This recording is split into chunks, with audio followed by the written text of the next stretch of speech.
I know this is horrible and sort of embarrassing to say now, but when I started out, all I wanted to do from property investing was get super rich. And I was saying to Simon off camera, I'm not even sure how to introduce this video without laughing because, it's a very, very clickbaity title for us. But in reality, what I've learned as someone that went out there and did everything wrong and went so hard trying to get rich quick as a young guy, pre-30s. In today's video, we're actually going to show you how to become super wealthy, super free, and have a life filled with choices by retirement, or hopefully well before that by following a super strategy. So my mistake when I got started was that I was reading books back then, like 0 to 300 million properties in like 2 days. And I was looking at 0 to 10 properties in 10 minutes and all that sort of stuff that was big back then. And I didn't realize, so I went out on this journey and just bought and a lot of the wrong stuff, to the point where at 39 years of age today, I went and bought 18 properties,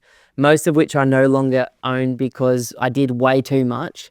And then years and years later, by the time I think I owned 9 properties, I was kind of like, oh, there's a really simple way to do this. And that's what we wanted to talk about in today's potty or today's video.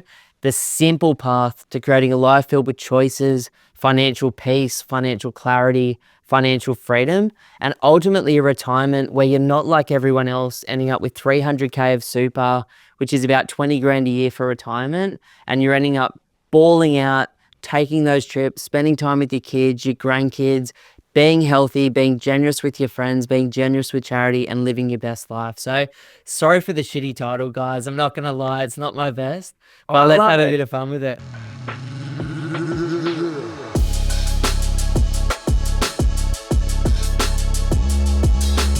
I love it, and I think we'll bring our pumped on property approach. We'll bring the Simon and Ben approach, where it's like, the zeros and ones, the dollar figures may not feel like you're getting super rich, but when we encompass everything into the equation as well, like having great relationships with loved ones, doing meaningful, impactful work that brings you purpose, getting to spend time with your kids, like having a peaceful, calm mind, like all of these things allow you to consider yourself super rich, even if you don't have those dollars that the Bezoses and the Elon Musks of the world have.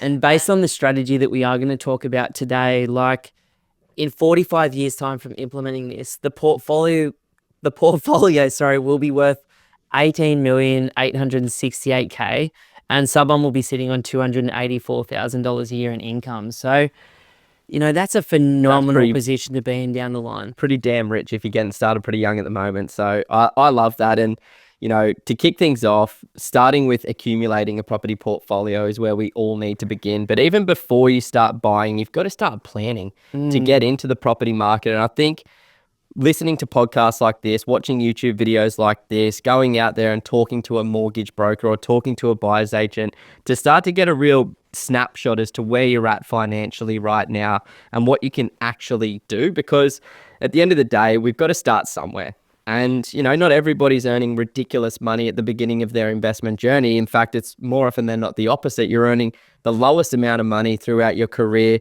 and you have the lowest amount of cash there as a deposit. So with the way that the Australian banks work, it really confines you to, a lower price property or an entry level property. When I was getting started, like I was 24, I was living in Sydney working at IBM, grinding it away, photocopying stuff and such. And I was earning $55,000 per year. And I bought my first 2 properties in that year. So if I can do that, I was living at mum's house. Yeah. At that time, I moved back home after being out for 4 years before that. I talk to so many people every single week that are still doing that. They're making those sacrifices, especially a lot of folks that live in Sydney. If you've got the capacity to live at home, bloody take it. Yeah, I'm living in a multi-million-dollar home. Exactly. It's like I could have been slumlording it up down at Cronulla. Clothes getting clean, mum still being a mum. I'll do the washing, mum. As I'm sitting on the couch watching like Karma Trekker or surfing. Watching the pile of washing go and just knowing mum's OCD tick is going to get her. Why'd you put it on the pool table, mum? The boys are coming over.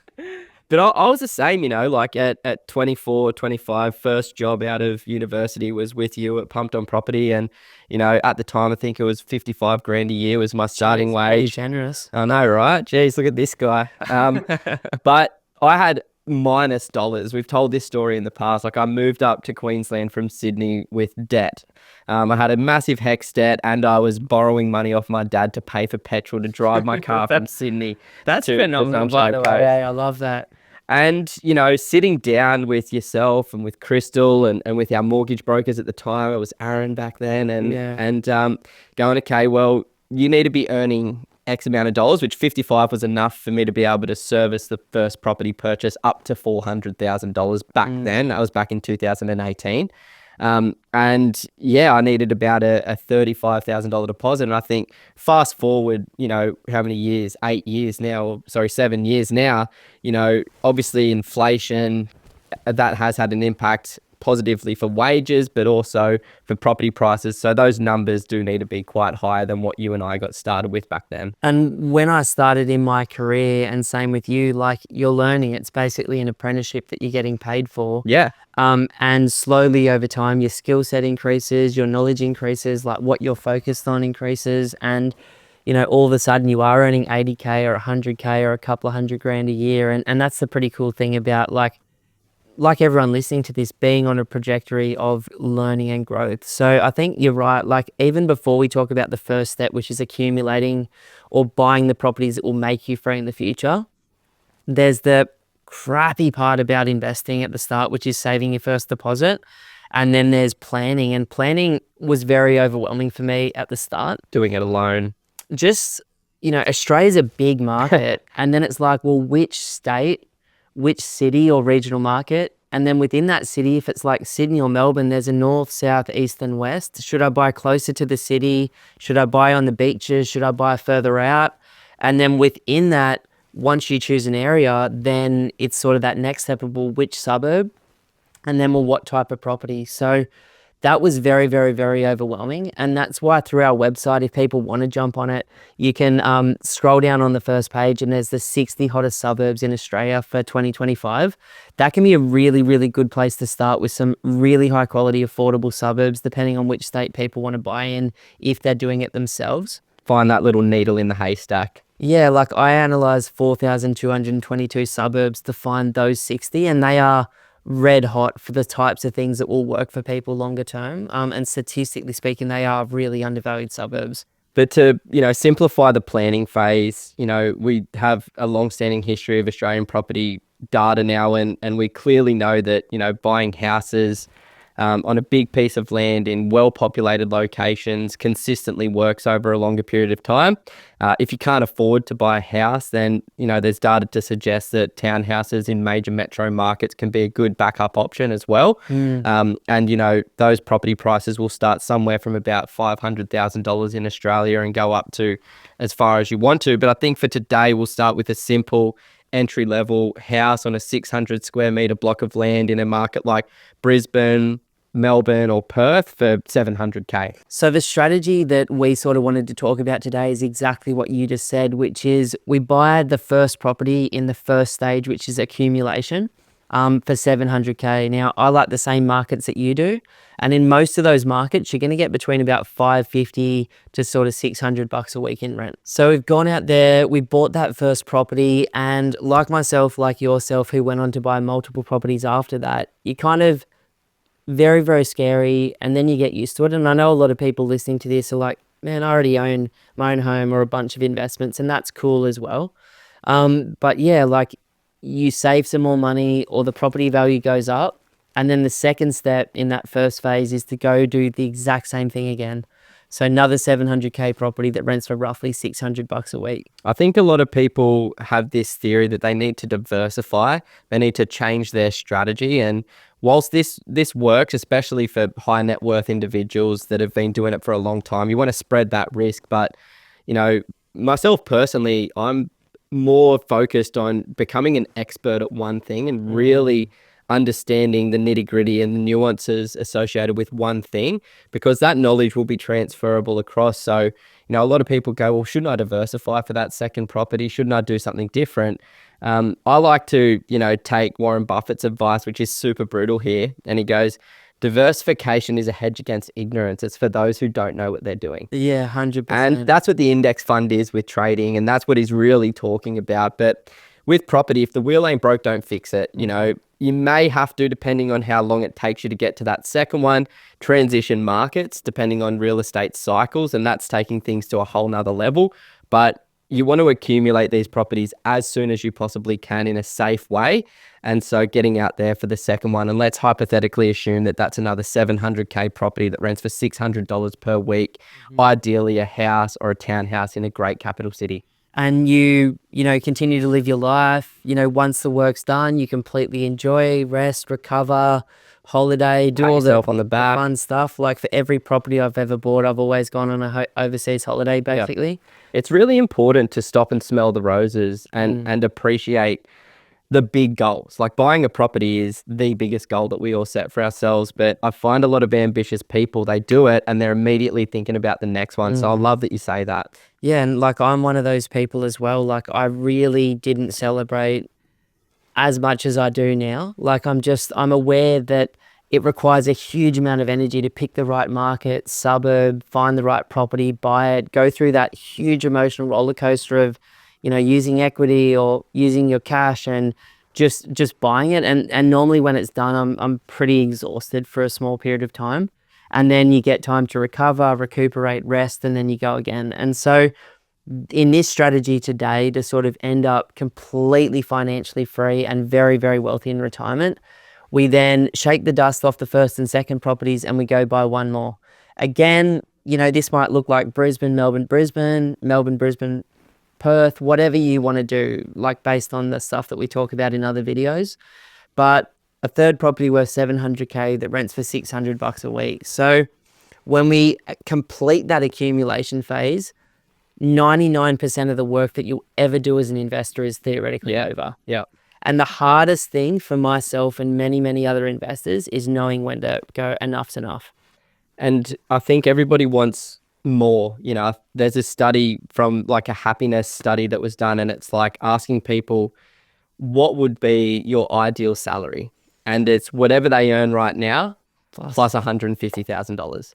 So it's like basically everyone, that's what the averages ended up being. And I think that's interesting. I've never heard that. Yeah, you might start this journey thinking that that's all that you need, but then once you complete it, there might be this little negative voice in the back of your mind saying, that's not enough, do more, do more. So it's just becoming content. And obviously when you're doing the planning and developing the strategy at the beginning of the journey, just, you know, trying to be mindful of where you need to be in the future. So what we end up with is 3 700K properties worth $2.1 million total. That rent each for $600 a week, so $1,800 a week. And then if we times that out by 52 weeks a year, which is not being conservative, normally I'd say 50 or 48, we end up with about $93,600 per year in rent.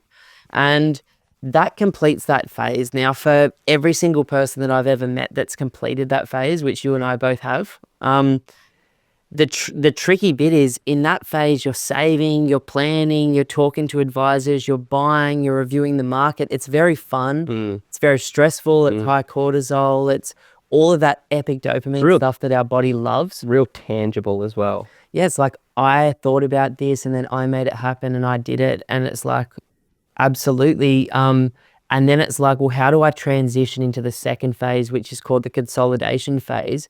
And I used to say years and years ago when I was doing this strategy with people that, you know, 15 years from now, you have choices and freedom. But really, this first phase for a lot of people listening to this could be in the next 1 to 5 years. We've helped clients do 5 properties in a year, and I've helped a person do 1 property in 10. But ultimately in the second phase, the consolidation where we pay off debt is really, really, really where you want to start, not just having a plan, which we'll talk about in a moment, the 5 steps to paying off that debt in 15 years, but more of a plan to what do I really value? Where do I really want to be? What do I want my day-to-day to look like? Because I've got financial peace now. I've got properties that will make retirement wealthy and free. And so what do I want to do with my life now that that's going to happen regardless of if I pay it off over 30 years as principal or I use these 5 ideas to get rid of it faster? And there's so much discipline and sacrifice required in the accumulation phase because you need the money and the income to be able to service the loans. You need the deposits or equity to be able to purchase that next property. So, you know, this is a time where you might have to work 6 days per week. You might have to, you know, do a little bit more, sacrifice the holidays and reduce your cost of living massively, because you need to build that portfolio as soon as possible. Time in the market is the most important aspect of investing. So the sooner that you accumulate, the sooner that you consolidate, the sooner that you can be free. So it's Can just, I just say something there quickly before you go into yeah. consolidation? Like, it's 15 years ago since I did this. And so, like, sometimes I forget all of the pain in this journey to this place. Because I'm such a, like, present or future focused person, I don't necessarily look back often at this stuff.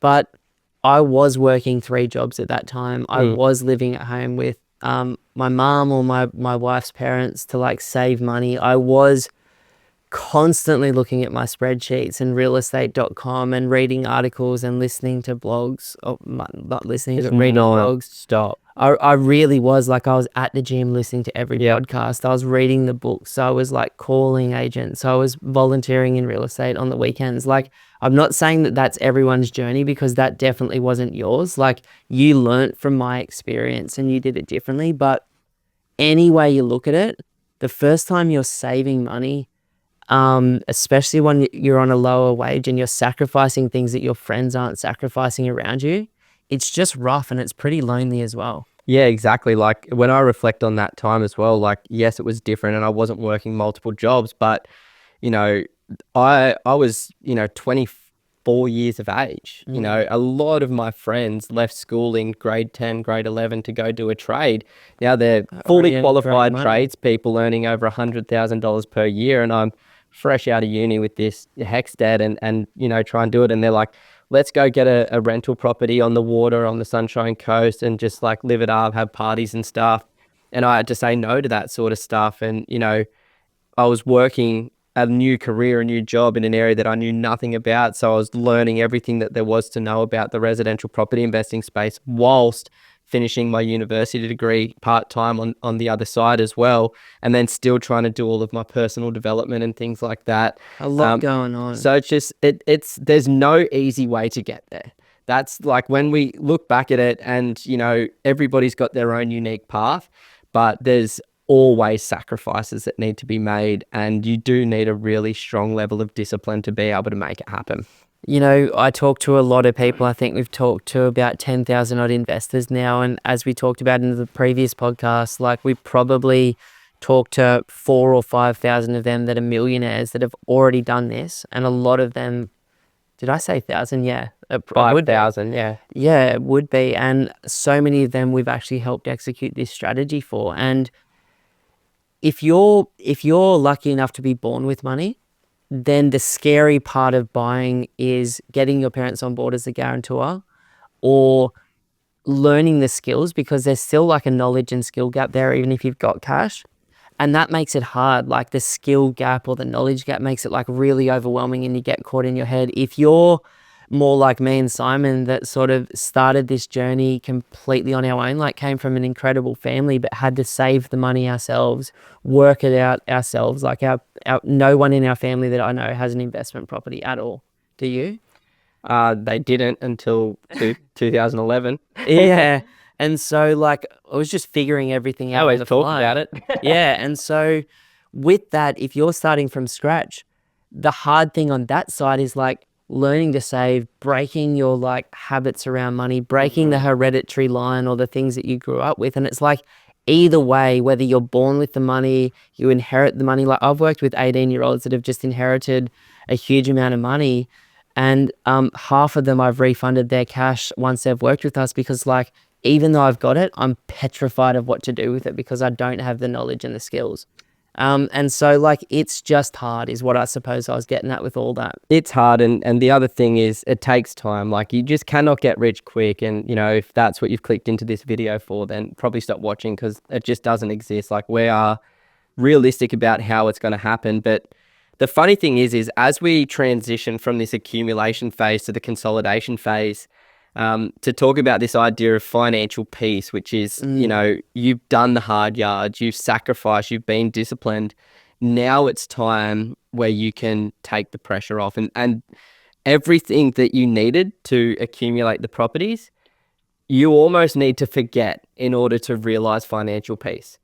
And 100%. so me and Hayden, my colleague and a really good friend, you know, both of us finished the accumulation phase, and we both found ourselves still living in this high cortisol, high stress state because we were so addicted to projects, to saving money and watching the bank account go up, to doing projects, to buying properties, whatever it might be, and then it stops. And so you're so used to this way of living because it takes a long time to make it happen. But then you got to go, okay, well, I don't need to live like this anymore. Like, I have everything that I need to be where I want. And I was talking to a guy yesterday about this in a strategy session, and he's like, you know, I bought a property with my mum back in 2015 in Brisbane, and Happy man right now. 1,200 square meter block of land. In 2019, they bulldozed it, built a triplex. He owns 90%. His mum owns 10%, and each of them are worth $1.5 million each Wow. today. So he's now got $4.5 million worth of property, and they're renting for $900 per week each. And the tax benefits too. He and must be laughing. He's exactly, which he hadn't even had a depreciation report done yet. What? So I think I made him a few $100,000 in that one call. Oh my God. And so, yeah, I fast forward, he said, I want to have $200,000 worth of passive income in 15 years from now. And I just showed him this strategy, and I'm like, you're already there. And he's like, wow, like I didn't realize that I was already there. And you could just sort of see the change and the realization of like, Yeah. oh my God, I've been stressing, fretting, think that I need to do so much more to get to where I want to be. But, you know, all you got to do is fast forward and realize that, you know, you've already got what you need to be there. But I think the mentality that it takes to achieve the accumulation phase, the first step of this journey to financial freedom, it is so different to the mentality that you want to transition into. Yeah, so coming back into the consolidation phase, before I talk about step 3, which is freedom, choices, and who's not wanting to get to the result as well. Like people run a race across the line as well. Exactly. I want to talk about these numbers in a second because I'm excited, but walk us through really quickly. Like, we've done many other videos on this. You can check out the video 3 Properties to Financial Freedom in YouTube or the podcast. Or if you don't even want to do 3, check out the 2 Properties to Financial Freedom strategy. But let's just briefly touch on, without going into the details or the numbers, of the 5 things you can do to pay off the debt. And what I'll say, you can automate all of these things.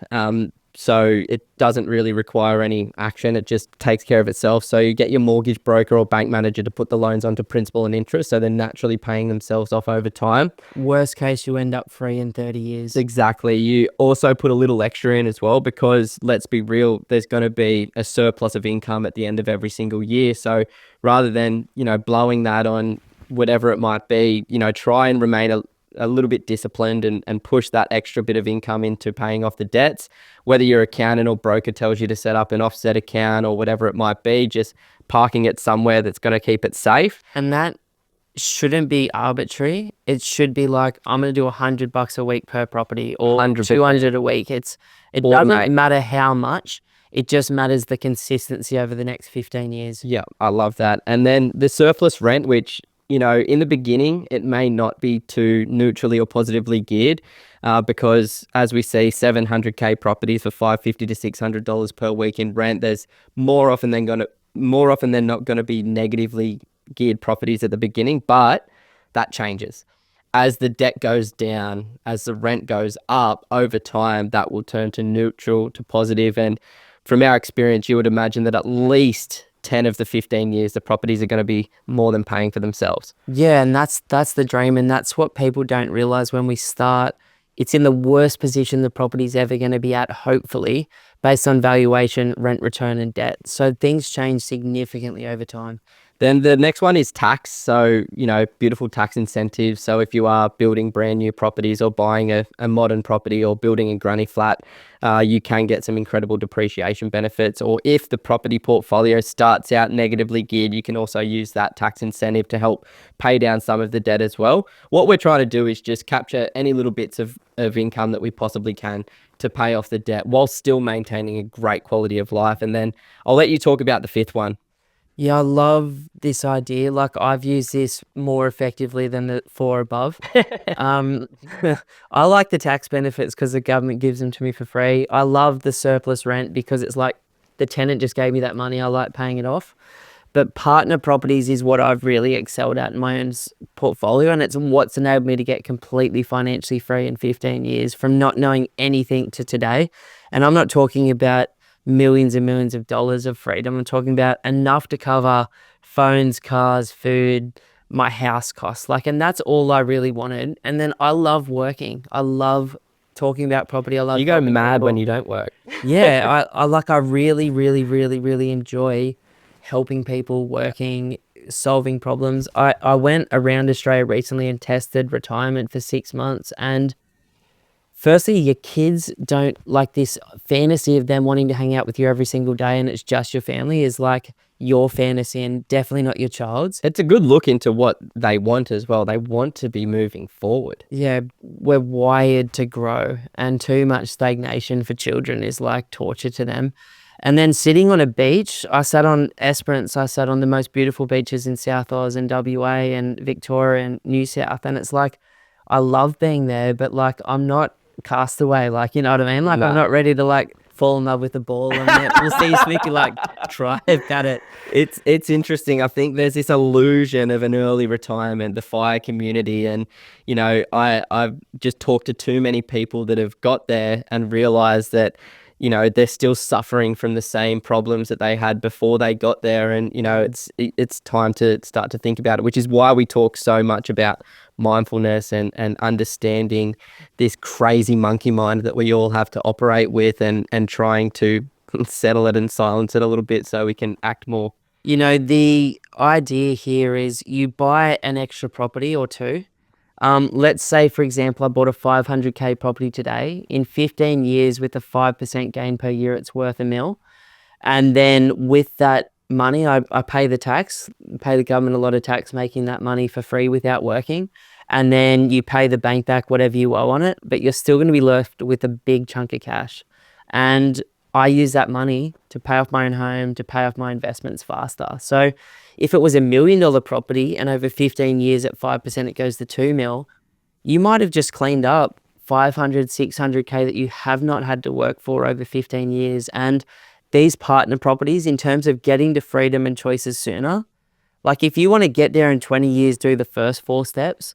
If you want to get there in 30, just pay P&I. But if you want to get there in 15, adding a partner property is a game changer. Like if I'd have known about that at the start, it probably only would have taken me 10. And it keeps things fun and interesting. Yeah. Like you learn so much throughout this accumulation phase about property investing. That knowledge is there and you don't want to waste it. You want to use it to your advantage. So it's like you learn more about identifying real estate cycles and undervalued markets, and you learn more about how you can add value to properties, because that can be a great way to speed up this journey as well. And you can use that to your advantage if you're in a financial position to do so, or if you've got the drive to continue that accumulation phase with a partner property. And for a lot of the clients that we work with, it's circular. Like life just goes in circles. Like sometimes you're earning a lot of money, saving a lot of money, your costs are low. You don't have, kids maybe, or maybe you've got young kids and you're just in the headspace and you buy a whole bunch and you work through these first 2 phases of buying and then paying off some debt. And then you go, hang on, I'm in a really good position again. And I actually want to go again. And many people we work with, like I've been through 3 separate buying and then consolidating phases. And everybody's different. Maybe you just want to do a couple of properties or 3 properties once, but there's many other people here that are like, well, I sort of want more than 100K a year of income. Yeah. Because I want to travel overseas. I want to put my kids in private school. I want to be able to like do what I want, when I want, with who I want. Surf trips, snowboarding trips, like really look after their health in different ways. So yeah, wherever you're at. And then you move into the freedom and choices phase, which, like I suppose theoretically I'm in, but like I'm not seeing myself in it because I'm 39 years of age now and I love what I do, and I feel like I'm back at the start of a 15-year journey, looking down the barrel of the next 15 years, excited about what could come. But if you look at this portfolio, it was $2.1 million when you finish the accumulation phase. 15 years later, At a 5% compound growth rate, it could become worth $4.365 million, remembering that you own that outright. So your net worth is well over $4 million at that point in time. And then that income will go up at the same rate as inflation, which is roughly 2.5% per annum. So your 93,000 turns into $135,560 per year as a gross passive income. Now, there's obviously costs on top of that. But, living with over $4 million worth of net worth and over $130,000 worth of gross passive income annually, that gives you the freedom to choose what you want to do when you want to do it. And if you're starting that at 30 and you get there at 45, or if you're starting at 40 and you get there at 55, who do you know that's worth $4 million in property, plus their stocks, plus their super, plus their job or their business, that's getting 100 plus K a year of passive income for life? That is a phenomenal starting point to think about what you want to do next. Exactly. But if you were to hold for 30 years, the property portfolio would go up to $9,076,000 and the rent would be $196,000 in 30 years from now. So if you're starting at 30 and by 60 you pay off the debt, you'll have over $9 million worth of net worth and you'll have almost $200,000 worth of gross passive income. Incredible. And then 45 years compounded at just 5% as well, which is relatively conservative. That means that you'll have $18.868 million worth of property debt free and $284,000 worth of gross passive income. So, imagine you're starting this at 20 years of age. You can be there by 65 years of age. You'll have over $18 million of property owned outright and, almost $285,000 worth of gross passive income. So compound growth is so powerful and it acts as such a good way to get financially free in the future. But all of those numbers, especially 45 years from now, is going to make you super rich. I would never normally do 30 to 45 years from now because almost no one I know is thinking that sort of longer term. And I'm certainly not looking at 45 years from now going yes, bury me in my gold coins or whatever, you know what I mean?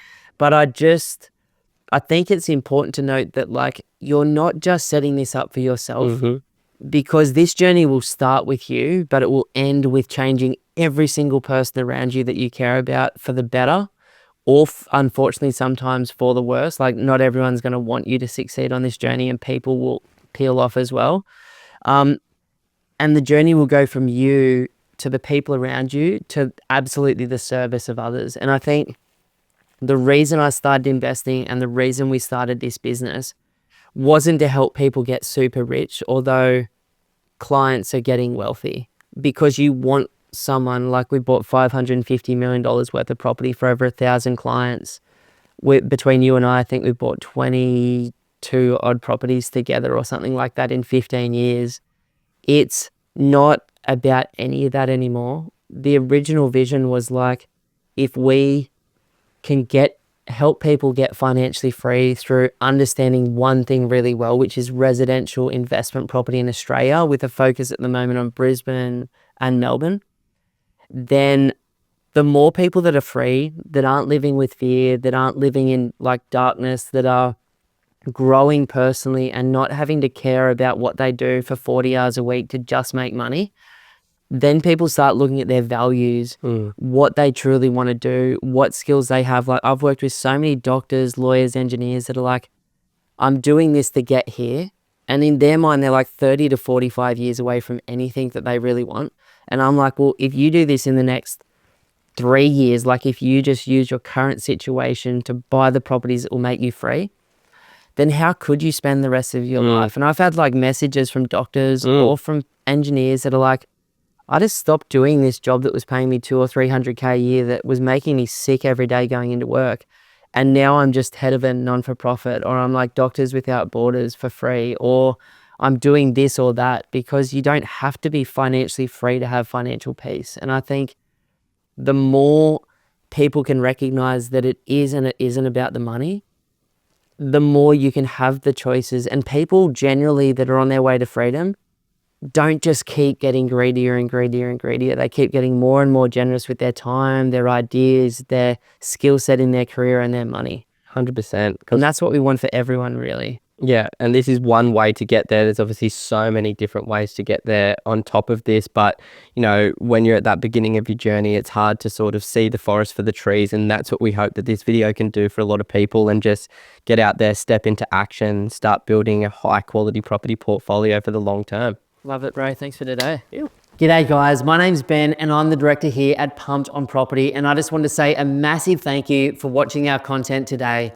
Now, if you're thinking about buying an investment property in the next 3 to 12 months, then the team and I would love to offer you a one-on-one strategy session. In that session, we can talk about exactly where you are right now, where you'd like to be longer term, and we can deeply educate you on the Australian market. And then you can take that information and go and absolutely smash it on your own, or potentially become one of the small number of clients that we work with each week. To book your session, all you have to do is go to www.pumpedonproperty.com and click that book your free strategy session button. But either way, we wish you all the best on your journey as an investor to financial freedom.